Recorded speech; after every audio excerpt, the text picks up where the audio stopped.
Do you want to scale your Turo business to $5,000-$10,000 a month? The founder of car rental coach, George Madden, is here today to tell you how to do that. George?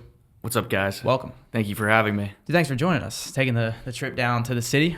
Of course. It's always a nice time in Pittsburgh here. Yeah, absolutely. So I think to jump right into it, I was on a podcast that you co-hosted a couple weeks ago, and, in getting to meet you, learned more about what you do, and I am very interested in just the whole, everything that you do regarding Turo and the car rental coach, because it's similar to what I do in terms of consulting. Mm-hmm. I'm like a fitness consultant when it comes down to it. But then with Turo, I only found out about Turo 2 years ago, and I used it in when I went to Yellowstone last year. And after using it, I was like, why would anyone ever do anything else? In terms of renting a car, it seems so simple. So before we even get into talking about consulting, how did you get into Turo? Yeah, so it was actually during COVID time. It was 2020, and I remember scrolling through Facebook, and at that time, I was doing a little bit of investing. I bought 2 rental properties, and I was having some success with those. But single-family rental properties can only do so much. You're not buying apartment buildings. You have to buy a shit ton of them. I get that. Can we swear on this at all? Yeah, of course. Yeah. Right. Fuck yeah. So yeah, a shit ton of them you have to buy to actually, make it worth your while. I was scrolling through and I saw somebody post about how car sharing is the future. I forget which Facebook friend said that. So I started looking into car sharing and came across a platform called Hire Car first. So Hire Car is similar to Turo, but you rent your vehicles out to Uber drivers and people doing DoorDash, things like that specifically. So people that aren't doing those gig economy work can't actually rent the cars. So what was nice about Hire Car, you could put a very, very cheap car on there. I'm talking over 200,000 miles. I think it was a 2005 or newer was the requirement. Wow. So I bought a $5,000 Kia Spectra. It was a 2008. Put that on the road, and it ended up doing really well. A person rented it for 4 months. It actually brought in $1,200 a month, and then $100 insurance. So I paid for it cash. It was bringing in $1,100 positive a month. But then the person stopped making payments because they would pay daily, right? These people didn't typically have that much money. They would wait till they did their deliveries, their drives, and then they'd pay you each day. Well, they stopped paying me. Then I couldn't get a hold of them. It's my first car, so I was an idiot. I didn't get a tracker installed, which for anybody watching this, if you're going to rent cars, make sure you get a tracker installed. And make sure you get a hardwired tracker, not one of the ones that just plug in, because if you're a car thief, you just rip that right out. Or if you're smart, put it in somebody else's car and just plug it in. Yeah. But anyways, I had to call the police. Eventually, they found the car. The person was living in it, smoking crack, doing drugs. The thing was so filthy, I feel bad for who we hired to detail it. It was $300 to clean this thing. But I had it repoed, and then I thought, there had to be some other platforms that are a little bit better. That seems like a little too high risk. And then I found Turo, and Turo is pretty much the Airbnb, but for cars. Mm-hmm. The clientele is a lot better. So I deal with a mix of locals and people from the airport, since I'm about 30 minutes away from the airport. And ever since then, every car I've been putting on there has been very profitable. Of course, there's still some headaches and stuff, but then scaled from 1 car to over 40 right now. Wow. I have so many questions, I feel with just, because even that story alone, I feel there's got to be more than just that one, right? In terms of, when you're dealing with, a wide variety of people, and renting cars. And then also, I wonder about, is insurance complicated in this, with, owning a car and then renting it out to a bunch of different people? Or is it relatively the same as any other business? Yeah, I would say insurance is probably one of the most complicated parts for people with this business. So when you rent the cars out on the platforms like Turo, Hire Car, and Get Around, you can use one of their insurance plans and they take a percentage. So they can take as little as 10% where you earn $90, but you're going to have a higher deductible, $2,500.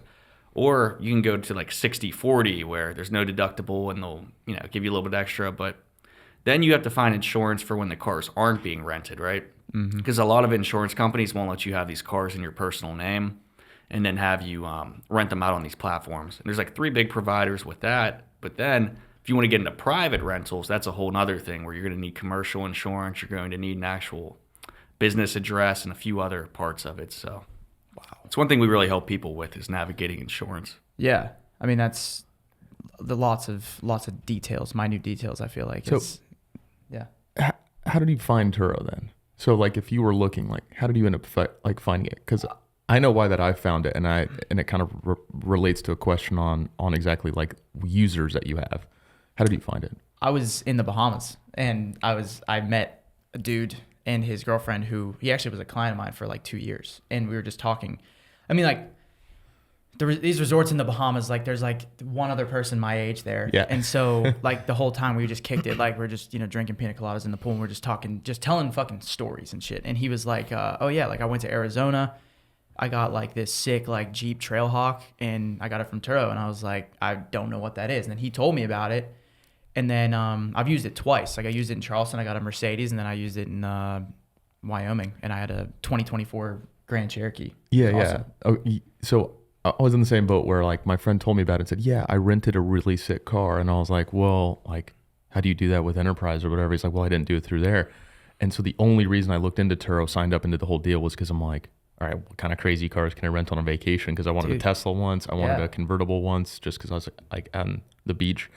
That drew me like more than anything. Was I'm like, oh, there's sick cars instead of just getting a regular SUV or car. I agree for a 100%, because I feel like, I mean, I've always loved driving, and I think the ability to be on vacation driving something sick like elevates it so much. You know, not having to drive like a like a Nissan Sentra or something, like something that's just like, okay, fine, it's gonna get me around, like that's cool. But then, and I messed this up on the way to Wyoming, but I wanted to get a Porsche. Like they had a bunch of different like not 911s, but what are the ones with like the station wagon look? You know what I'm talking about? It's like a Panamera or Cayenne or no. I don't know exactly what the name is, but they had a bunch of those available, but I waited too long, so I didn't get one. But I was like, imagine just ripping through Wyoming in a Porsche. Like that would have been so sick. When you're having like, I'm going to just call this a Turo empire here locally, is that something that you consider like the exact kind of car that you have based on the kind of like customer you're looking at? Because if you said it's a mix of like people coming from the airport versus people that live here, I also think in the back of my mind, do people come to Pittsburgh and want to get a sick car? I don't know. Yeah, great question. But like if you're having like multiple cars, do you guys for your own business or maybe for the consulting too, like figure out what's like most rented to like make a car purchase? Or do you guys go with like, oh, that would be sick, let's go try it out on the market, like let's get like a Maserati just to do it, So when I first started, I made the mistake of trying to get some cars that are a little bit nicer, more for just personal preference. Nothing crazy. They're not Ferraris, but I had a few BMW X5s, stuff like that. Then I did the math. It didn't make sense with the depreciation on them, just the maintenance, how people would treat them. They didn't earn that much more money than an economy car. But the first thing I do when working with clients, we do a market analysis of their area. We look at what's renting. We do the math. We figure out which cars are most reliable. Then we do like an in-depth report and go through the best options. We usually try to lay out like 3 different cars we recommend. But with Pittsburgh, yeah, you're completely right. We're renting economy cars only. And economy cars, I think, are the best like nationwide. Like Turo does a really good job at marketing to make it seem like, they have all these different cars and all these, luxury vacations. But most of their business comes from people renting economy cars that are a little bit cheaper. Yeah. So to give you an idea about Pittsburgh, we're renting out Hyundai Elantras, Hyundai Sonatas, Nissan Sentras, like you mentioned before, Nissan Versas, Toyota Corollas. And then for our nicer cars, I would say like our Ford Explorers, we have 2023 Ford Explorers, like 3 of those, some newer Nissan Rogues, Chevy Equinoxes. But really, yeah, man, Pittsburgh's an economy place. Like I had a client in Miami. He was a little bit different because he had supercars. So we actually set him up to do private rentals because Turo wouldn't even insure his cars because they were all worth over $750K. Yeah. Oh my God. That was a hard one to find insurance for, but we did it for him. Wow. But yeah, Pittsburgh, man, it's all just about getting around here. Nobody wants something flashy. Yeah. Well, it's actually so funny. I looked at Turo Miami like 2 days ago because I'm going to Miami, and there's so many outlandish cars, and some of them were just like, hundreds to thousands a day. But I was like, does anybody even have those in Pittsburgh? Like realistically, on Turo at least, like I've seen a couple people with nice cars that are, Steelers or whatever, But I'm like, I've never seen more than like a handful here. Yeah, and Pittsburgh's still a pretty big market. Like I said, I have over 40. The second largest guy, like I'm the largest in Pittsburgh. He's at I think like 10. Wow. So yeah, Pittsburgh's a little bit behind on it compared to the West Coast. Yeah, I believe. I mean, did Turo start in the West Coast? Starting in Phoenix. Okay, Yeah. so that makes sense. Because I mean, obviously, I've never thought to rent a car in Pittsburgh because I mean, I have one. But I mean, like, you know, in terms of the Turo, you know, just how active it is here. I mean, I would have never even thought about it. And so, I mean, I knew when you said like you're like the largest Turo host, I was like, oh, I wonder like what is that scale? You know, 40 cars is a lot. Where do you keep them all? At our dealership. Oh, so that's all done in the same place? Yeah, so I rent out half of the location. So there's 2 separate lots, and one's just for rentals, one's for the car sales. Okay. Yeah. So then when is that where people go, or does it? I mean, I know it can vary, right? When they rent a car, like, you can take it to them for like a fee, right, or something, or like how's that set up? Yeah, so we don't do any delivery. They all come to the location. Okay.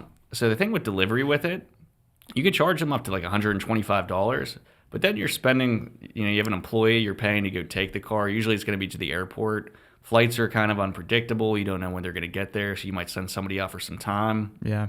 Then they have to Uber back, so I don't know. I never got into the deliveries because I haven't had to. All our cars are like always booked. Yeah. But if we ever got slower, I might consider it. Yeah, I had mine delivered to the Jackson Hole Airport, and I mean, it was just like in the lot, unlocked with the key in the cup holder. Which, Yeah. I mean, I guess like when you think about it, like who's like the odds of someone stumbling upon that car, True. in the full parking lot, like sure. But I also felt like that seems like a little too much risk to take, just like open-ended. I agree with you. I use the lockbox system, so we put on window lockboxes with a combination. And then what I make the guests do, they have to take a picture at the car holding their driver's license, and then we'll send them the code, just so we don't always have to be there. That's how we're able to keep hours late at night, like until midnight.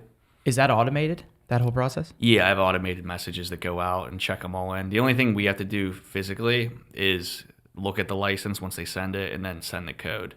Because you can't do an automation for that yet. That was my question, yeah, because I feel like that'd be a sweet automation to have, but I mean, I don't know what kind of technology you would need to have to do that. I would think here in the future with AI and everything, Turo should be able to implement something. But Yeah. Right now they won't. And if you give them that code without verifying their license, that's when the car gets totaled and insurance doesn't pick up your call. Yeah. So I just saw those lock boxes for the cars. Like it was in Jackson Hole. Like there was a Wrangler that had one on it, and I was like, it makes perfect sense, but I'd never seen one before. yeah, the only thing I've ever gotten worried about is if somebody rents a car from me and then they decide to come back or something. So because we don't change the code no, actually, if you're listening, we change the code every single time. No, but when you have this many cars, it's hard to keep the codes changed. So we do them every a few weeks to a month, something like that. Yeah. But we haven't had any issues with it, and we only put the lockbox on cars that are supposed to go out. So it's like if you steal my car in the short 2-3 hour window of time, and it's like, well, I have a tracker in it anyway, so I'll just shut it down. Yeah. They did something when I rented the Tesla where they made me download the Tesla app beforehand. So then when I got there, I can't exactly remember how this worked, but there was a key for the Tesla in it, but I actually had the app and it let me in through the app. So I had to go around and find the license plate for it because there's no clicker for me to figure out where it was at. But it was the same deal. It was the little key. It's like a card inside, but I had the app already that unlocked it for me, and I was like, oh, well, that was sweet. Oh. So it was already linked up for me to use. So that was pretty intuitive. Do you guys have electric cars at all, or is that not even what you touch? No, just because we source all of our cars from auctions around PA, so electric cars aren't too popular there, and I don't have a mechanic that can fix them, so I just don't want to get involved. And like I said, most people in Pittsburgh, I feel still don't really care about that. So. No, that's not a Yinzer thing to do, to have a Tesla. No, it's not. I mean, I really want one, to be honest with you, but I also have a truck, so it's I did the Yinzer thing with the truck. You're both sides of the coin there, dude. Yeah, exactly. Well, it's your day to day. My truck is great, and if I had a bigger truck than a Toyota Tacoma, I would not be able to drive it around everywhere. Realistically, No, you're not parking that on Mount Washington. Yeah. No, What do you think or going of, in. the Cybertruck? Oh, it's preposterous. Dude, I saw a yellow one yesterday. Really? Yeah. There's a guy that has one on the street that I live on, so I see it every day, and for some reason, it just looks ridiculous to me. It doesn't even look real. It looks like a giant dumpster that's pretty shined. crazy. Yeah. I bet they're cool inside though. I've seen the inside, like I've looked in it because I'm like, it's right next to my house. And I haven't talked to the guy. I've only seen him once and I happen to be driving away. I kind of wanted to ask him, like, can I just like take a look inside? Because crazy spacecraft you have on this. Yeah, I mean, Can I take it for a spin? driving a spaceship. Yeah. Yeah, because he, whatever he's doing, he's redoing a bunch of houses right where I live. So he's some manager of like a lot of construction going on. And so he's just like in and out. But I would love to pin him down and be like, look, let me just take a look. I'm very curious because it looks like a shiny dumpster from space. That's just. I saw a picture of someone polished their like Cybertruck one time. Of course. And it was like driving a mirror. Like you couldn't see it. Like it became like camouflage because it's just reflecting. Like there was no like. It's fucking dangerous, dude. Yeah, like differentiation where like the car stopped and then the rest of the world began. So like it was just like wheels just driving down the street. If you wrapped your car in a mirror, you'd cause accidents, dude. Like, for that's real. crazy. Yeah, not the move. I don't know why. I mean, I guess in theory it was a cool idea, but do you think those cars are actually bulletproof, those doors? Because if I was a rich YouTuber, I would be like, let's go take one out in the desert and shoot shit at it. No, I mean, I don't know. Just to see. What did Elon throw at? Didn't he throw something at the window? Or Joe Rogan shot a bow at the Cybertruck, right? Like, and it just bounced off or something. Yeah, I know Elon Musk. I think he threw something at the window and it shattered. It shattered, stage. Yeah. But I always think that might have been that was fake, a play, right? Publicity stunt, For him to say it's bulletproof and then have it shatter and then go viral. I feel like that guy's smart enough to do it. Or absolutely, definitely, absolutely.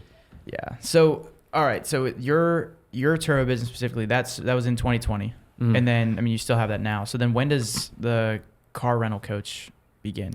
So actually, that was at the end of 2023. Okay. So still pretty recent with that.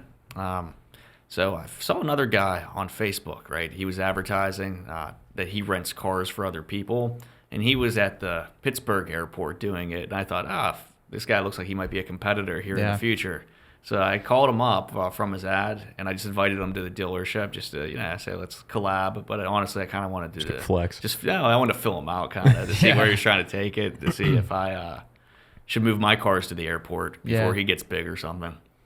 And I met the guy, Peter, who's now my business partner. And we hit it off, really liked each other, knew a lot about, had a lot in common with business. And I told him about the coaching stuff because at that time I was listening to a lot of Alex Hormozy stuff.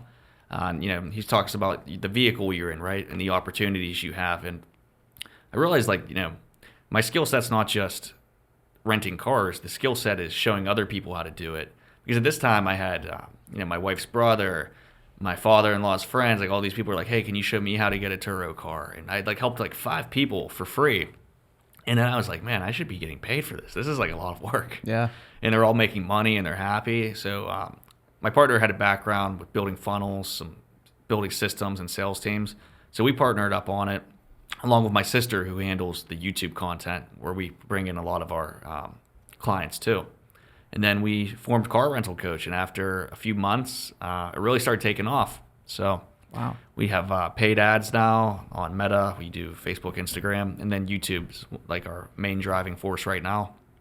But build it out. We have 2 sales members. I'm still doing the coaching right now. Want to bring on another coach, but want to make sure they're qualified. We're not going to hire anybody that doesn't rent cars themselves because I feel like that's not being genuine. I mean, that would be like you if you expand your training and you brought on somebody that doesn't actually go to the gym. Right. And he starts telling people what to do. It doesn't make any sense. Yeah. So that's where we're at. We've had over 100 clients now, and it's pretty cool. We actually got to work with a few guys that were in the NFL and some bigger name people. Wow. So it's been exciting, and I really think 2025 is going to be our year to really start to expand and help more people. Yeah. So then in terms of the coaching itself, so you're speaking with everybody. How frequently are you interacting with your clients? So we worked together for 3 months. I would say the program definitely is more front-loaded when they first start because that's when we have to really set everything up. So we might have 2 phone calls to 3 phone calls that first week or two. Then after that, usually weekly, just 1 call a week. Some people prefer 1 every 2 weeks. Depends on what level they're at. Yeah. Some people already came to me with 5 cars, so they understand the basics. They just want me to go in there and tweak settings and make some critiques. But really, it's it's as much as people need. I'm always available. I mean, within reason. I'm not talking to you 8 hours a day. I say the same thing, dude. but within reason, we're going to make sure you're successful. So within those 3 months, we're going to make sure that you hit your goals, whatever time that takes. But every client's different.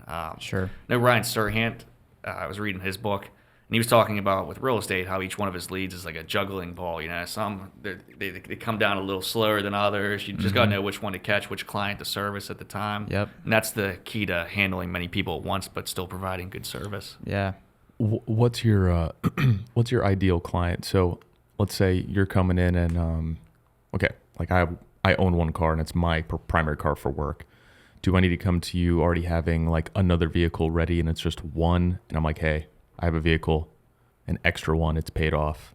I'm not using it. Is that like ideal for a good starting point? Or do you need somebody that's like, hey, I'm just trying to start making money with my own car and then I'll figure it out and buy another one? Like what seems to work best for a starting point for people?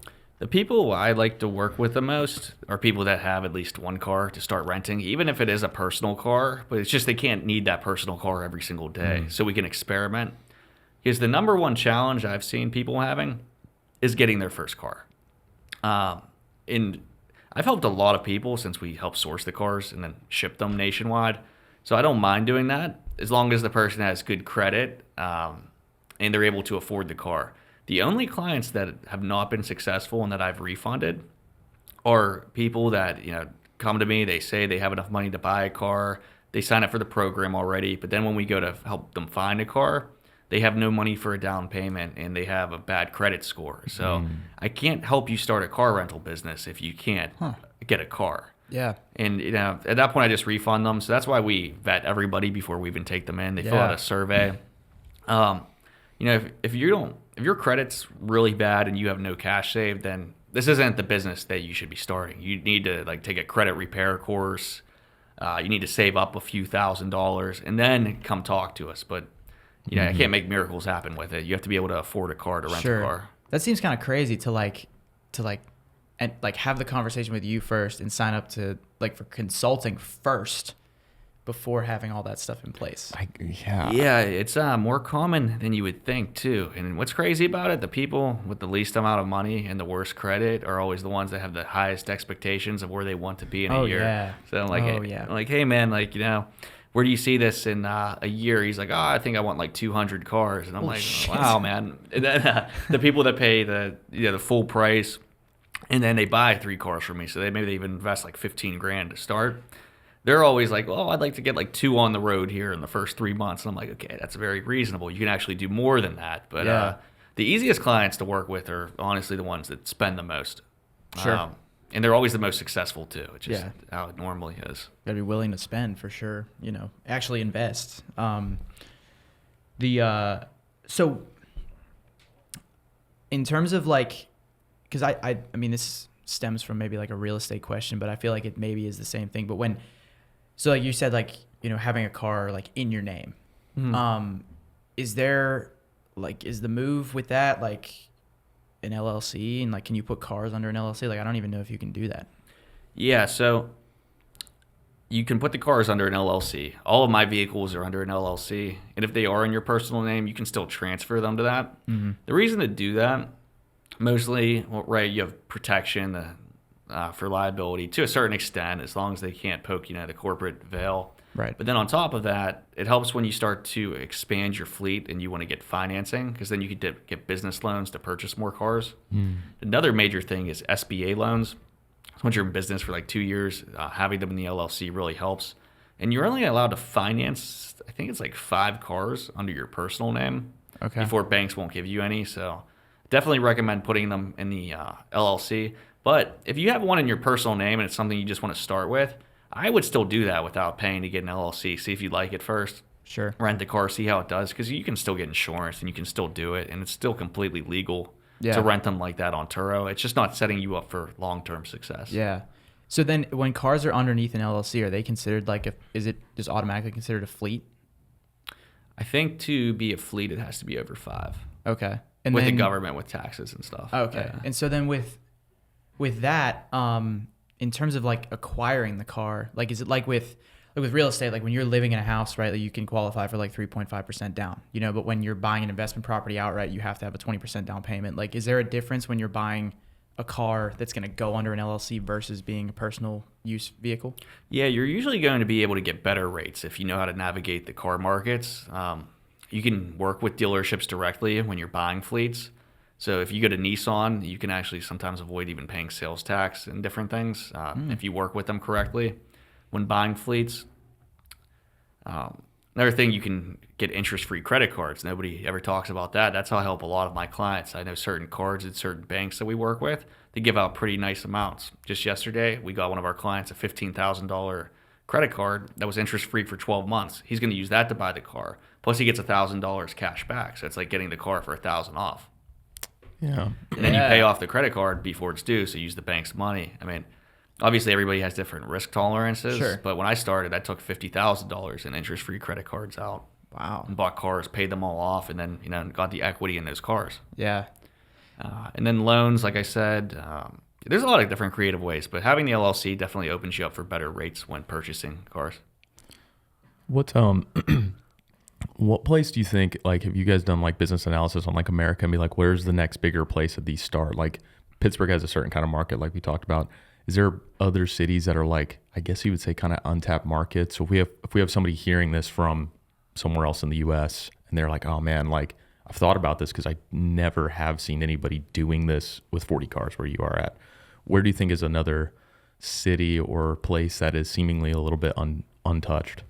Sure. So I still think Turo overall is undervalued, and I think anywhere in the United States can perform well if you buy the right car. The reason people don't make money in certain markets like Vegas or Miami, it's because they don't buy the right car. And their payments are too high and they don't do the math right. But I think certain markets are a little bit oversaturated. Like I wouldn't want to rent my cars in Vegas right now. If I had somebody in Vegas, I'd say give it to a co-host, somebody else outside of that area. But as far as other areas, I think they need to be similar to Pittsburgh. So we're talking like medium to small size cities where they're not oversaturated. Like I wouldn't want to go in Miami. I wouldn't want to go in New York. I wouldn't want to go in LA. Yeah. I wouldn't mind like Ohio, certain parts of it. Obviously Pittsburgh, even small parts of Florida, just not the main, like Miami. I've even seen people still do really well in Fort Lauderdale. I don't know about West Virginia or any of those areas. We have a few people in Charlotte and stuff. They do very well there. Oh, yeah, sure.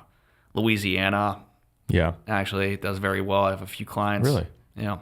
I kind of feel like you could capture different kinds of markets too. Like if you look at places that people like to go travel to, like even like national parks or out in cool areas, then they like want a cool Jeep, kind of like what you had done. Like I feel like there's some areas where it's like there might not be a lot of people that live there, but there's a lot of people that come in and travel.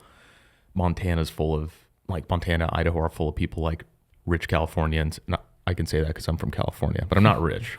But I can talk a little shit. But if they want to come out there, I mean, they're going to want to do something like pretty cool. And it's like you might be able to own maybe a little bit more high value cars in an area where it's like, there's just really good scenes and scenic areas, or influencers want to go to do cool shit. I have another one off location too. Have you worked with a client in Hawaii? No, I've never worked with anyone in Hawaii yet. I'd be so curious on how you would configure Hawaii, because there's like a limitation on a lot of resources, including mechanics, importing stuff. It's true. But there's a lot of people that come on vacation there. I just wasn't sure if you like ever looked into it, and maybe not for you personally, but if you've ever had anybody that's like, hey man, like I'm out here and I have like a little bit of money because I live here, like they did well and they would want to do something like that, because I actually struggled looking for a car out there. So yeah, I know there's people that do pretty well in Hawaii from talking to other hosts, and they rent a lot of Jeep Wranglers. I know another guy in Colorado. He has a fleet of all Jeep Wranglers. He has 100 of them, and just buys the same exact car every single time because that's what does well.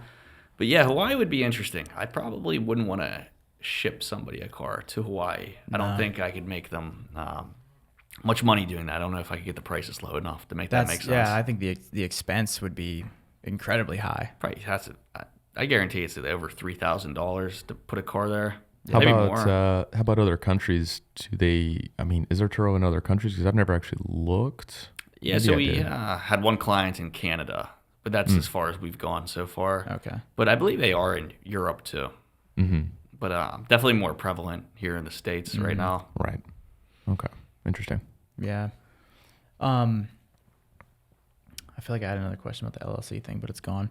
What I just want to jump to this because I know this is a loaded question, but what's the craziest story you have from this whole past 4 years? All right. I have a few, honestly. They're all Let 'em crazy all for rip. different reasons. Let them man. all rip. So last year, it was about 4 o'clock in the morning. I was laying down next to my wife in bed, just laying in my boxers, and I hear somebody pounding on my door, like aggressively. And I'm like, who the hell could this be? Yeah. And then they do it again, and I'm like, okay, I get it into kind of like defense mode. I'm like, is somebody like trying to break into my house? But why would they knock? But it wasn't like a knock. Someone said they were trying to kick the door in. I go to the door, and it's the police. So I open it in my boxers, so it's kind of weird. I actually recognized the guy. He was my dad's neighbor, which was really weird. It took him a minute to notice me since he didn't see me since I was like a kid. Anyways, he asked me about a Nissan Rogue that was in a robbery.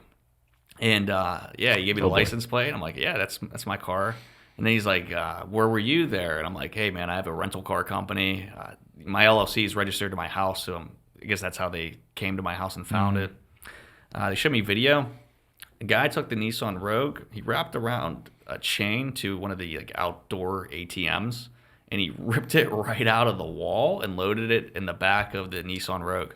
No shit. Wow. So then I had to sit down with the police, go through all the trips this guy had. This guy rented 5 different cars from me, and apparently they were all in a different theft or robbery. No shit. He wasn't going out killing people. He was just going on a massive robbery thing.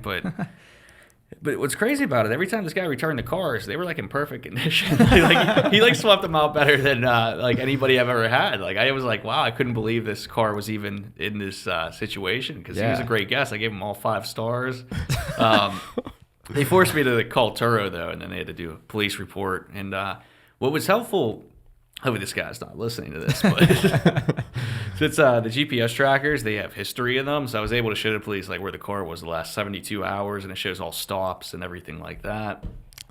That was one though, which I thought it was really interesting to rent a car to use for robberies, but apparently that's really common for. I have heard of thieves. people doing that. Yeah, I've heard those stories. Yeah, But I don't think they realize it's still under their name unless you Yeah. rent it with a fake license or something. But I don't know. yeah. There's a very detailed paper trail there.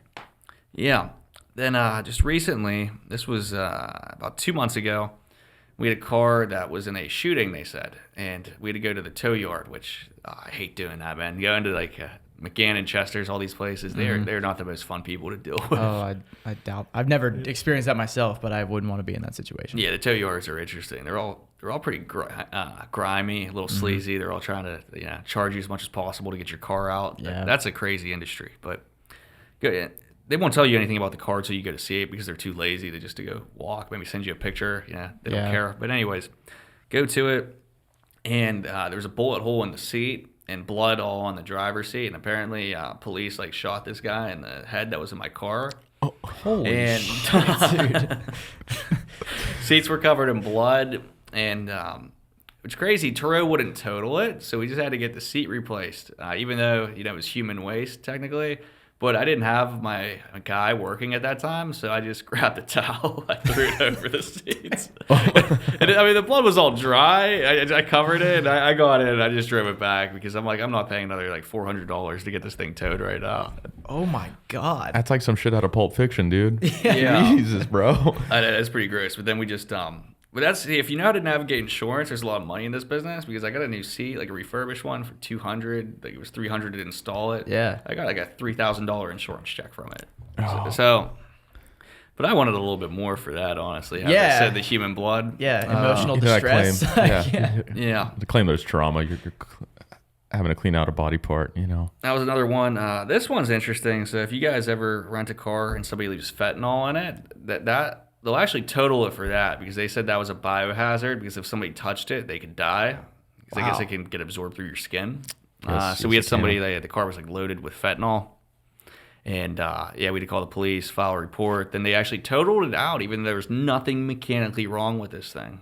which I thought was insane. That's crazy. I was happy that we got the car for like $7,000 and they gave me 14 for it. So I was like, all right. Damn. So there's money in getting the cars totaled. Yeah, it seems that way. And then early on in my career, so this is when I was doing private rentals. I still do them from time to time, depending on the customer and their insurance. But I rented it to like a sweet old lady, right? She's like 60-something-year-old, 65-year-old woman. Seemed really nice, really respectful. She rented through me from Turo a couple times before. Signed a contract, drove the car. She made payment. Then she stopped making payment, right? So I reach out to her. I'm like, hey, what's going on? You've been good for the last month. Are you having issues with the invoices? And I could tell she was looking at the invoice but not paying it. She tells me she has cancer and she's going to her cancer treatments. And I'm like, okay, I feel a little bit bad. I'm like, I'll give you like a week. Well, a week goes by, she doesn't respond, then says the cancer thing again. Then I explain, well, we have to get paid. I can give you, another week, blah, blah. Well, then I start following her on the GPS. She's not going to any cancer treatment. She's going to really sketchy areas in, what is the place up north? Butler. Okay. Butler County's weird, man. Yeah, it is. It's a weird place. Yeah. So not to insult anybody listening from Butler, but anyways, see her up there, and then I start looking at her Facebook and social media because I'm thinking, okay, I need to repossess the car. Well, she's a drug addict, and she's posting, like, doing drugs on social media. She looks out of her mind. So they call the police on her just to say, like, hey, I want to file a report. The car's taken. They tell me it's a civil matter. There's nothing they can do. And they say this after I tell them the name of the renter. And then I find out later, after this whole story was over, that she had family members that were in the police in that area. So I think Butler's kind of like a town we look out for our own. Wow. The city slicker's trying to get his car back. And I'm like, well, I can prove it's my car. I have the title. It's all registered to me. I have an agreement. They don't want to look at any of that. And then I go to look at my GPS because I'm ready to shut the car off. And then it's not showing up anymore. So I'm like, uh-oh, what's going on? Is it a technical error? I call the GPS company I use. They say this thing was disabled. So she was a professional. She had to remove this thing because we hide them and hardwire them in the car. This would take like the average a mechanic even like an hour to remove. So that means she was a professional like car thief. So now she has my car. The police aren't willing to help me at all. I know it's probably in the Butler area, but I'm not completely sure. So I'm thinking, like, what the hell do I do right now? Like, she has like my $10,000 of mine pretty much on the road, and she's gonna probably destroy it. So I thought about it. I was like, should I drive out there and repossess it myself? And I'm like, let's make a few calls first. So called one guy. He goes to tow up the car. She jumps in it while he's doing it, and then he just leaves and won't help me. So now she's alerted, right? So I'm like, oh, man, like, what do I do? She knows I'm trying to get the car back. And the tow guy said because of PA laws, like, he wasn't able to, for some reason, take it if they jump in. I don't know the specifics on why. Mm-hmm. But my wife finds this guy who reminds me of Dog the Bounty Hunter. Yep. You guys ever see him? Like, Dog? Yeah. We hired this guy. I don't want to get into the specifics. But anyways, he jumps into this car when she's there. I don't know if he wrestled any keys or anything. I don't know how this happened, but he got the car. He brought it back, and I got my car back. And couldn't believe it. I had to pay the guy like $1,000, but it was definitely worth it for what he did. And this car came back, man, the most disgusting thing I've ever seen. Animal hair was just matted everywhere because everybody that's crazy always has to have multiple animals. Sure. I like dogs, I like cats, but do you need like 15 of them? I don't know. Yeah. Maybe if you have the space or something. I don't know. Yeah. But they shouldn't all be living in your car with you. Mm-mm. And then the worst part of it, though, was the smell. This wasn't dog or cat piss. It was human piss. Nice. She freaking soaked the seats with human piss.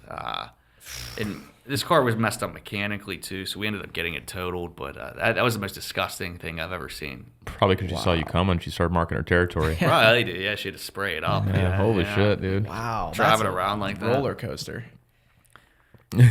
Yeah, we've had people leave guns in the car and come back for those. I usually just say, "Hey, man, just grab your gun. I'm just not touching it." Yeah. Drugs left in the cars, money. One time it was like $10,000.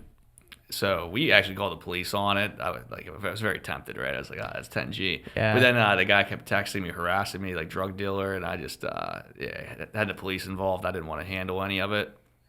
You know what? I just saw something on Facebook the other day. It was like one of those community groups, and it was like, I just found like a ton of money. Like it's like I left it at this place, and someone was like, if it's that much money, you probably don't want to deal with the person whose money it is. You know? Yeah, I was like thinking I like to sleep good at night. Like, Yeah. obviously, you know, it's like also I'm not going to take from a customer, but this whole thing was illegal. What happened, Right. anyways? Yeah. It's not a normal situation. It's not like somebody left their phone in the car and I mail it back to them. No, lots of cash is never a good sign. Yeah, so also back to your question about the people I like to work with Turo. I like them to have some sort of risk tolerance because I can't handle when people, you know, they freak out the first time. It's like these cars, you cannot take things too personally. They're going to get wrecked. People are going to destroy them. But you're going to make a lot of money if you know how to handle insurance. Yeah. So you'll be fine. But don't take it personally because somebody like wrecks your car. Yeah. It's part of the business. Yeah. So then I guess, I mean, some advice for people is like just hearing some stories. Don't, you know, if you can have another car that's not your primary car. If you're like, oh, this is my prized possession, I finally paid it off, let me go throw it out there for other people to start driving. I wouldn't want that for my truck personally. But if I had another car, I'd be like, yeah, well, if I had a Toyota Corolla, let's do it, you know. Yeah, if you're emotionally attached to this car at all, don't rent it on Turo. Yeah. Don't rent it at all. We know how people treat rental cars. You're gonna have great people. I have like people that I deal with. They rent every single week, bring back the car perfect, and you know there's some animals out there. I mean, it's just what it is. Do you think that the customers tend to be better if you have more expensive cars, or is it still just like sometimes a roll of the dice? Like I can't imagine that. Well, I don't know. I mean, I guess if you are a really big time drug dealer and you want to look like, you know, the biggest pimp ever, you would still get like a Bentley or something to rent even for a day, and then maybe leave cash in it on accident or whatever the hell happens. But I feel like the odds are lesser. I don't know. I mean, I could be wrong. Yeah, I don't know, man. Maybe Pittsburgh's just a weird place, but I feel like it's be very that. similar. Yeah, Pittsburgh's strange, but you know, our cheapest cars probably Mitsubishi Mirages. They're like the little go-kart cars. They come back, you know, it's hit or miss. But then our Ford Explorers, those are the more expensive ones. And those are sometimes around like 90 to 120 a day, depending on the time of season. And they still come back hot boxed in all the time. Which, whatever. I don't have a problem with marijuana, but it's like, oh man, you gotta like smoke it all throughout the car. We get paid for it, but it's kind of hard to remove, and then people complain about the smell on the next trip. Yeah, I was gonna say, can you do anything about that? So you can buy these things called smoke bombs. Some like any AutoZone or Amazon, they're like $5. You just put the windows up and you turn the heat all the way up and open all the vents in the car, and then you just throw it in, and it's like this bomb of scent that goes off. Oh, So, I didn't know that existed. Yeah, we use those, and then there's like these ozone machines you can use. I have used one of those. Yeah. I like the smoke bombs though. That sounds more fun. It's more fun. Yeah, just throw one of those in. The ozone things are weird. I used that with my house when I bought it. The people that lived there before had like 3 cats, and just like remnants of that smell. And those things work really well. Like I don't even understand how they work, but they it's like I don't know, like encapsulates like the molecules of whatever's of the source of the smell or something like that. Yeah, I don't know. I'm probably getting that wrong, but it's like this little box, and it just like sucks in air and filters it back out, and apparently, I don't know, kills the smell at the source somehow. Yeah. No, they do work really well. Yeah. I agree. If this might be too complicated, but let's like lay out a scenario. Like, how much do you think somebody could make if they had like 2 to 3 cars starting? Let's just say they're just kind of like mid-range, because I know that's very car dependent, but what do you think people profit that are around like the beginning stages, having like 2 to 3? Depending on how they finance them, let's assume they don't have a car payment on them in this situation. If you have 3, what you could profit anywhere from like $2,000 to $2,500 a month off that. Okay. And then if they have to finance it, probably to get it out like $1,500, depending on what their car payment is. Wow. Okay. So if they buy the cars right, then you can make good money. So I mean, obviously, the best return is cash on cash. If you can buy cash, buy a cheap economy car, you're making a killing. Or get an SBA loan, something at a low percentage. But no, you can make pretty good money with it. Some people, it's like their full-time jobs. I have a few businesses, but this is definitely one of the more profitable ones I have out of the different businesses. Interesting. Okay. How do you find? I mean, like, so if you were to look for like a starter car, like to rent, like talking about like a cheap economy car, like, I mean, something in like, I mean, what was it, like in the $5,000 to $10,000 range, something like that. I always think about just like mechanical stuff. Like, I mean, when I bought my first Wrangler, it was a 2011. I mean, not for rental purposes, but just like car experience. Like, 108,000 miles, transmission went in 4 months. You know, like I think about things like that. 'Cause I mean, that was like a $3,000 expense, you know, like how do you, I mean, I would assume for business purposes, like do you have a mechanic come check out all the cars that you're looking at buying? Yeah, so we get all of our cars from auctions, but what we'll do, we'll buy them on green light most of the time, which means there's nothing major wrong with the car's guaranteed. Like I can't buy the car and then it has a bad transmission. I didn't know they did that. Yeah, or a bad okay. engine, something like that. Usually you pay like a little bit more for it. It's worth it. Then we do PSI, where it's just like a post-sale inspection, where then we'll take them from auction, we'll take them to Meineke and the people we use there and just have them completely like safety checked and looked at, and then driven around by an employee for a couple days. So that really negates like most major issues. But then we'll just pay attention to the year, make, and model of the car. We'll look at the Carfax, look at its maintenance history, how many owners it had, things like that. Because if you're dealing with like one owner and you see the person's getting an oil change every single time they're supposed to, usually that means the car was well maintained. Yeah. You see like 4 owners and it was a rental car before or something. I'm like, maybe stay away from that one. Yeah. Or here's a trick: if you can make friends with a good body guy that won't gouge you, you could really make a killing. Because you can buy like great low mile cars, like newer years, 2020 newer, for thousands of dollars less if there was just a minor accident in it. So you get somebody that can replace those bumpers, stuff like that, as long as it's nothing mechanical. So that's my father-in-law. He's a wizard in the body shop. He fixes everything up, saves us thousands of dollars on the cars. Wow. Yeah. Is there any specific car that you have like blacklisted that you'll never buy or rent? Yeah, Nissan Sentras. I still have like 2 right now, and they're running okay. Yeah. But I'll never buy them again because I've had 3 of them with the transmission just blown, like it just stopped working. Really? Yeah. So Nissan Sentras, and then I looked them up. They're notorious for transmission issues. But Nissan Versas, they're really good. It's really weird. They just like messed up with that model. But I'll never buy one of those again. Wow. And another one, Chrysler Town and Countries. The things are junk. They look nice. Is it the van? Yeah. Yeah. Yeah, they suck. Huh. Every single one of them I've had engine issues. These are like lower miles. I mean, not super low, but like 70,000 miles. Yeah, shouldn't be happening. No. Yeah. There's Is some funny there- foreshadowing with the Nissan Sentra. I brought that up like 40 minutes Yeah, ago. it's the most popular car of the conversation. Yeah. And then Dodge Journeys are hit or miss for me. I don't know yet. I never really heard good things about Dodge cars. Yeah. I've always loved the Challengers and the Chargers, but like Durangos, things like that, has always seemed like it's, I don't know, like the Dodge Nitro, same thing. Yeah, we had it in a Dodge Avenger. That was pretty good. People liked that. That's like isn't it? It's kind of like a Charger, but it's like a Kinda. dialed back version. Yeah. It's not the coolest looking car, I don't think, but it ran well. I People love liked Challengers, man. I've wanted a Challenger for years, but Yeah. I'm always like, oh, I live in Pittsburgh. I drive in the snow, and I mean, my Jeep is a tank, so I'm like, no problems. But I know a guy that had a Challenger that had to put sandbags in his trunk in the wintertime. And I'm like, that's not what I want to have to do. That would suck. Yeah. Plus, also, you're kind of saving up for a motorcycle, so. Can you rent motorcycles on Turo? No, you can't. But I think there is an app where you can. There is another app and a site because I got my license recently and I wanted to go test drive one here. And so somebody had the exact bike that I was looking at, but I was a little nervous to rent a motorcycle, but I also didn't have the gear for it. So the guy's like, oh, I have a helmet and a jacket. That's not what you look for when you ride motorcycles. Is a used helmet. It's very specific to the person. And Yeah. so there's like a lot more to it. So I was like, I think I'm good until I like own gear.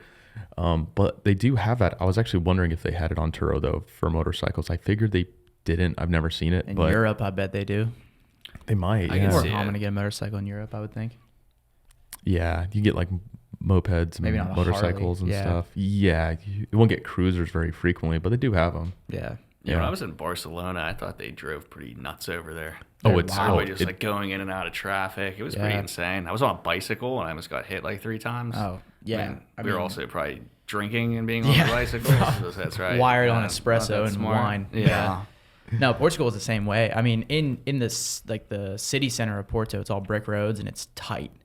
And like, I mean, people are driving Fiats everywhere because that's all you can really drive.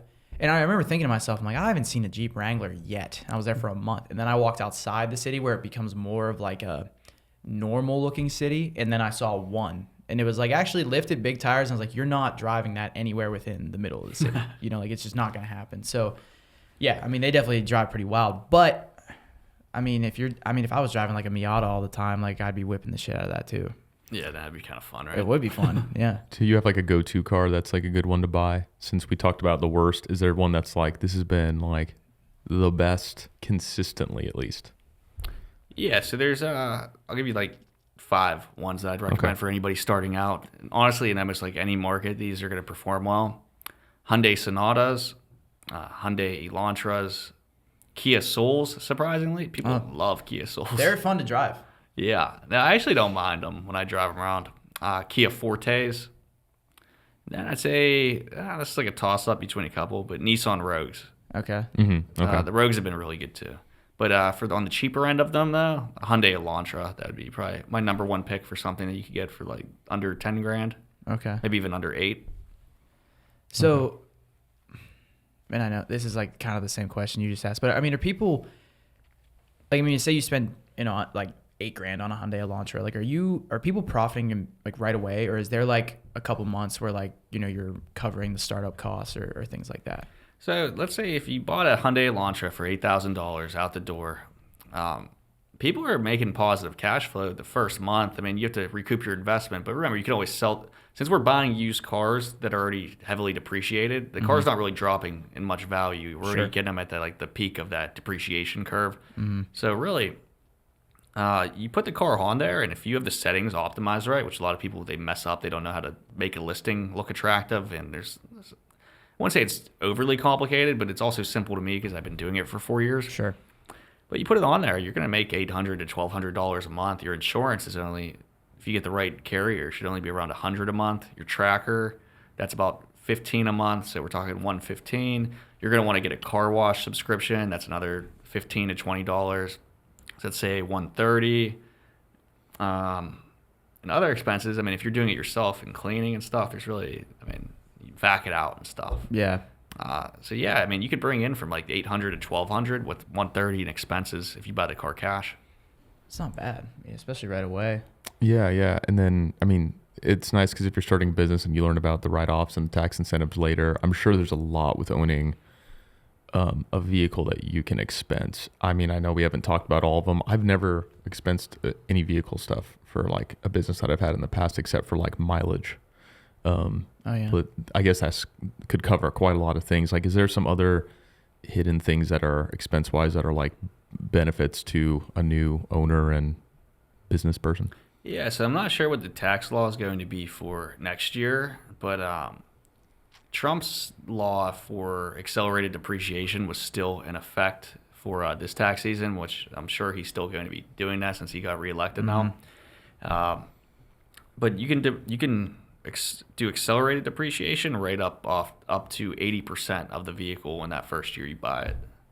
Okay. Which adds up. So it's like let's say I make $10,000 in profit one year, and I buy a $10,000 car, I can write $8,000 off the business. So then have $2,000 worth of profit, depending on the car and the different states and things like that. But that's what I'm able to do with my setup. Yeah. So if we just keep buying more cars, essentially, you can really keep pushing the tax burden down. Sure. Yeah. I think that's the thing I think with, any business. That's the people talk about being self-employed, right? Like the tax code is written with incentives for the entrepreneur, and real estate, like whatever it is you're doing.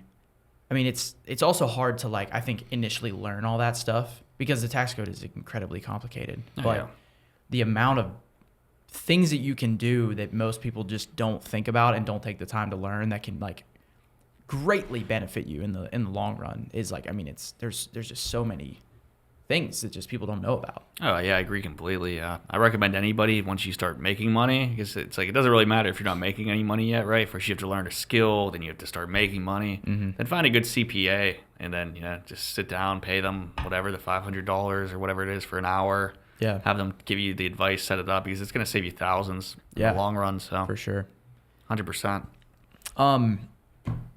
I wanted to ask you too about, and this is maybe unrelated, but did you go to acquisition.com? Did you go to? Is there a picture was that you or was it Zach? Yeah, it was actually both of us. Both of you? And my sister. Yeah, we went to that scaling workshop. Okay. Where was that? Where is their headquarters at? It's in Vegas. It's in the old UFC gym. there. Oh, sweet. UFC headquarters, not Yeah. UFC gym. What was that like? It was cool. So funny enough, they sent us the wrong dates, right? Their sales guy did. He gave us 2 different dates for when it started. And so we showed up. It's a 2-day workshop. We showed up on day 2. And then we had to let them know. But they were cool. They refunded us the entire amount, which was a $3,000 a piece workshop. Wow. So refunded it to us. It was pretty cool, though. They had some talented people there. They were just speaking, did different workshops, met some other entrepreneurs. I think what I took away from it the most was that, like, seeing how their operation was from the inside and just seeing how they run such a big business. Also, that was interesting what they do, right? So that you get in there, you pay the $3,000, and then do the 2-day workshop, which is just sitting down with each team member in different rooms. Like, they'll put you with the head of their YouTube, which I think his name was Caleb, really cool guy. Walks you through, gives you advice on YouTube. You can ask some personalized questions, and you're in rooms with only like 10 to 15 other people, so you actually do get some one-on-one time. And they'll put you in with their like paid media guy that does the ads. You can ask him questions about your business. Then, Hermosi and Layla both go up. They go speak a little bit. And it's kind of crazy because they had to have, like, security. Yeah. Because I guess, I don't know, maybe people would, like, start lunging at them or something at this point. They are see, they are pretty famous in the entrepreneur space. Like, Yeah. I'm like, they're probably the biggest I can think of at this point. Yeah. But I wonder how much that translates to people outside of entrepreneurship, because I never Honestly, asked. I didn't know who he was until 2 years ago. Yeah. Which is crazy. I was at a Pittsburgh networking event, and someone was like, "Oh, do you know Alex Hormozi?" And I was like, "No." And they're like, "Well, he's like in your space or whatever." And I was like, "I don't know who he is." Like, I mean, obviously, he's a super jacked dude. Yeah, but, started with Gym Launch. right? But that's not necessarily in the same thing as what I do. Like, I would not go and look for how to start a brick and mortar gym, because True. it's not what I do. So, like, me not knowing who he is isn't that surprising. And then I started, like, paying attention. And then I got $100 million offers. And I did you do the live event for $100 million leads? I didn't do the live event, but I bought both of his books, and I think they're both phenomenal. So I haven't gone through $100 million leads yet. But, I mean, in that, like, on the live event, he just gave the whole thing away. And then I ended up buying a book anyway. So, I mean, I think people understand, like, when you're going through, if he's going to give it all away for free, it's like that reciprocity principle where, like, someone's giving you something, you're just going to give it right back. Like, he gets that, where he's like, I'm giving this away for free. People are still going to buy my shit. And that's exactly what happened. No, 100%. Then they'll pitch him their business eventually if he Yeah. wants to buy it. But what they did at the workshops, it's $3,000 to do it, and you have to be selected, which I think, you just have to show that you have a business and stuff. You can't just be like, I love Alex Hormozi. Just wanna come hang out. I'm a doctor, and I just want to show up here. I mean, maybe they take your money. I don't know. Sure. I'm sure they probably would. But then they have a stage set up where they do a pitch where they're like, okay, like, if you guys want to get to the next level type of thing, they try pitching you, like, one-on-one stuff, like how they would help a portfolio company. But it was like a $50,000 offer. And I saw a line for it. I was like, holy shit, these people are going to drop 50 G's on that. I mean, I get it if it makes you a positive return, but it's funny because I've always learned with all these networking events and things, it's like there's always, you go in there and then there's always like a higher thing they sell you. Then once you get into that room, it's like, okay, now do you want to be in the mega inner circle for $1 million a year? And the OG of all this stuff, like who Alex and all these people learn from, it's Russell Brunson. He's number one. The guy that started ClickFunnels. Like, he's the OG. Like, He is. I read his books, Traffic Secrets, all 3 of them back when I was younger and started my first businesses. But yeah, all those guys like take from him. And like, Hormozi's amazing, but it's just like, Russell's number one guy. He started it all. Like, Alex was in his inner circle and then started Gym Launch because Russell gave him kind of the encouragement. Yeah. It's wild, man. Like, I mean, that's just a whole other world of stuff at that point, the levels to the shit. But you asked me this question when I was on your podcast, but obviously, like, you have a very strong entrepreneurial spirit. So, like, where does it come from? I'd say family, honestly, a little bit. I'd say my dad, big influence. He's a business owner, did contracting his whole life, has a roofing company now. When I was younger, I feel like I was just told, like, hey, you're going to be a businessman, and I was just around a lot of entrepreneurs. So that's a big part of it. And then number 2, I don't like to be withheld at a certain level. I like to have my success based on my performance. And you really can't get that with any career. Like, right, I went to Penn State for finance. I say finance. They say you should say finance. I don't know. Seriously? Yeah. That's how they pronounce it, actually, finance. But, I went to Penn State for finance. I was offered a job at Aldi, like a general manager coming out of there. It was like a district manager thing. You operate many stores. It paid very well and things like that, and a few other jobs in banking and stuff. But I don't know. I was making money in college selling jewelry and doing things like that. I think grew those businesses pretty large. But I just didn't want to be, capped. I just wanted to keep going. I don't like really having a boss. I work well with others. I just want to have like my input be at least equal with somebody's. I just don't want someone to be able to steamroll me. Sure. And the main thing is not being capped, because I feel like you can't really get rich if you're an employee. And it's not just all about money; it's about freedom too. But I want to get rich so I just have more freedom. Yeah. I don't want to get rich so I can like be Scrooge McDuck swimming around in gold coins. I want to just be able to say like, hey, I don't feel like doing anything today. Hey, let's go on this vacation, or be able to take your family to do things. And right now I just turned 30, so I'm like, wow, if I can't get to where I want, like maybe like another like 10 years, that maybe I would consider a different career or something. But right now, I think you should take all your risks while you're young. And, especially with the internet, you see how many people can be successful with it. It would be hard for me to work just a 9 to 5 right now and then go on YouTube and see other people like living out my dream. Yeah. So I just can't do it. For sure. Can you tell this? I want to make sure this was the story of. I asked you about this on the podcast before we recorded. The one about when you guys selling. It wasn't you and Zach, but it was you, right? Selling flowers and like on 48 in Monroeville. Yeah, I did that when I was a kid. Yeah, we sold flowers on Easter. Yeah. That was interesting. What we did though, we weren't the best of kids though. We were we were like 16. It was either 15 or 16 years old, so pretty young. And they set us up to sell flowers. This flower company, they just hire anybody during these times of year. And what they were gonna pay us was like $50, I think, total for like 8 hours of work selling the flowers. So what we did, not the most ethical thing, but charge everybody double for the flowers. And they just made sure they got their money, for the flowers we sold. And me and my buddy both walked away with like $500 a piece. Dude, like, so I read that, like the Instagram post with that. Yeah. And I was like, I just fucking love that. Cause I'm like, that's the hustle right there. I mean, like you said, it's not the most ethical thing for sure. But I mean, sometimes you gotta just. You were working with what you had. Make your moves. Yeah. Yeah, I mean, I'm not doing that for $50, right? Like that's $5 insane. an hour. That's insane. But for $500, I felt pretty good. There was a priest though that I was going to do it, but then I didn't because it was Easter. I charged them a normal rate, but the way I justified it, I'm like, oh, hey, maybe these people should have got these flowers a little bit sooner. They're all going to their mother-in-law's house, and it's like, and what's it really hurting too, right? It's like, the flowers are $5, you pay $10. I don't know. You guys see that guy in Pittsburgh that was charging people for parking spaces that he didn't actually own? No. He was on the news. There's this guy. It was like, I think it was around like the Steelers stadium or something, but he found this like parking lot. It was some sports stadium here. Yeah. And he had a sign about parking, and he was like charging everybody like $20-$30. This guy was bringing in thousands of dollars, and it was a parking lot he didn't even own. And I think cars were getting towed and stuff. And I started cracking up. I'm like, entrepreneurial spirit. Just he just needs to do one thing right, then he can actually. Dude, that's something that makes me think. I went to the Pens game a couple years ago, and we pulled into one of those lots like right on Fifth Ave in the hill. And it was a little lot, and this guy had like a hut, and he's sitting there. It's like, I mean, it's Stanley Cup playoffs, like it's like July. This guy's in there just dripping in sweat. And we pull in, and he said he gave us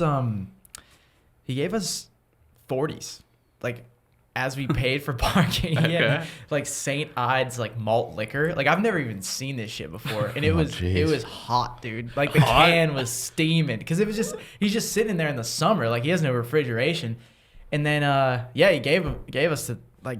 I mean, we were just sitting in the car drinking them. I mean, I was 21 at the time, and then he told us to come back for like Brandy Thursday or something like that. Brandy Thursday. I was just like, I don't think I'm gonna make it. So I don't know. That might not have been his spot either, but that was the hush money was the malt liquor. I mean, I probably would have tried it too, as long as it was sealed. I would have been like, it was sealed, yeah. It was dog shit, but yeah, free, right? Oh man. All right. So where would someone get started with car rental coach? Yeah, so just go to carrentalcoach.com and then you fill out our quick 60-second survey right there. And then if you qualify, you'll either book a call with me or my partner Peter or one of our operations managers, and then we'll see if you're a good fit for the program and we'll explain how we can help you. So just carrentalcoach.com. And then you can also find us on our YouTube. Just search Car Rental Coach will be the first one that comes up. Or if you even search Turo, we're like some of the top videos now too. Awesome. Right on, man. That was my next question, actually, was where can everyone find you? But you were one step ahead of me. Ready for it. Yeah.